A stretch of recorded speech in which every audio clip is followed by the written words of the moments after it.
What's up everyone and welcome to another Warframe video. So the newest Prime Access came out a couple of days ago, and with it came the Prime version of arguably one of the strongest frames in the game, Equinox Prime. Best thing about a new Prime though is it gets me to go back, check out my builds again and attempt to improve upon them, especially if new mods have come out since I last updated the builds. Now I've done an in-depth look at Equinox before, so I'm not going to go that in-depth into her abilities here, so, you know, because those haven't changed at all. However, I do have 4 builds that I want to talk about because she is extremely versatile. It has multiple playstyles, from the stealthy to just the complete and utter room wiper. First build though is my sort of everyday build. It's actually my solo syndicate mission runner, but it's pretty much a jack of all trades kind of build. Focusing on strength, range and efficiency here with the modding. Decent amount of tank as well. We've got Umbra Vitality on there.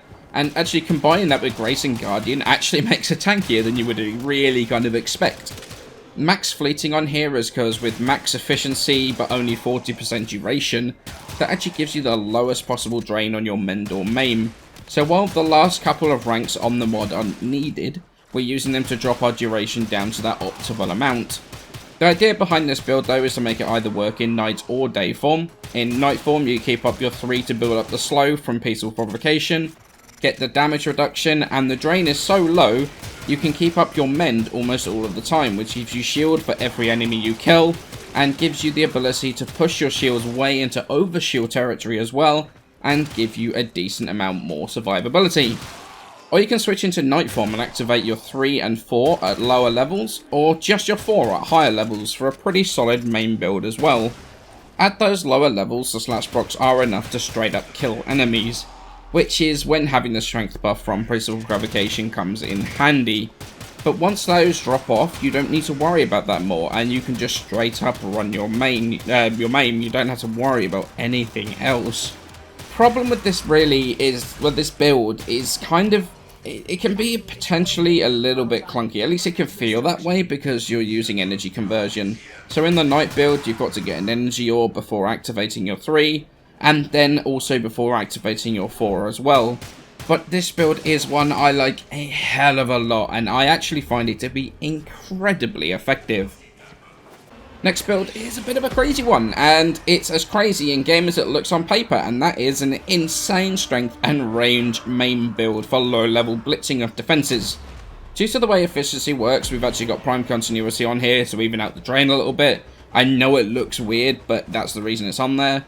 But the basic idea behind this is to activate your 3 to build up the power strength buff from Peaceful Provocation, and have your maim active as well, and just demolish all low level enemies with slash procs. This build is an absolute pain in the backside to keep up. It's going to require energy pads, Xenuric or Energize, or all of the above, Energize or double Energize, because it is a super energy hungry build. But it will take down 5 waves of a low level defense up to like Jupiter in like 3 minutes. I use this build for my sort of low level relic farming. It allows me to be super efficient and get as many relics in as short of a time as possible. And that is actually really pretty nice for when new primes come out. A more traditional main build though would be the 3rd build, and it just doesn't worry about your 3rd ability whatsoever, but focuses on absolute max range for stacking maim instead. Hit points from enemies killed in the range of your maim feed your maim. When it builds up enough, just fire it off and wipe anything within your range. You don't have to worry about power strength, because our power strength doesn't affect the actual build up of damage, only affects that slash proc, so you don't. That's why we're just nuking the strength right down here. But the thing is, it's by far her best scaling build, and one of the best scaling builds in the game. Especially when you're running in a squad, because enemies killed by squad mates also feed into it. And with a huge range, you're really rarely ever going to be out of range enough where their kills are not going to be charging you. Like, deleting entire rooms of enemies with this build is one of the most satisfying things. It's especially since we've got the enemy radar in there to not only be able to work out, you know, when it's best to fire off the main, but also it's actually rather amazing to watch all those red arrows disappear from the map. And then the final build, max range, max duration sleep build. I use this for either leveling melee weapons to take advantage of stealth multipliers, as you can see in the footage, or as my focus farmer. Max range is for her night form sleep, of course. Spam sleep in the room, put everything to sleep, and then just go ham with your finishers. It's nice, it's simple, very easy for focus. It's very easy for melee leveling as well, if you don't really fancy going into ESO. There's no augments on here, which a lot of these sleep builds do. Honestly, I think the augment is overrated.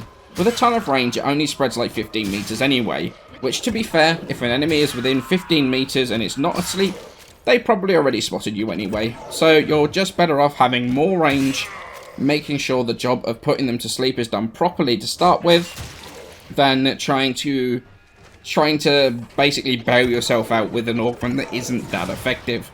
However, this build is super effective. It's one I've been using as my focus farmer for a very, very long time.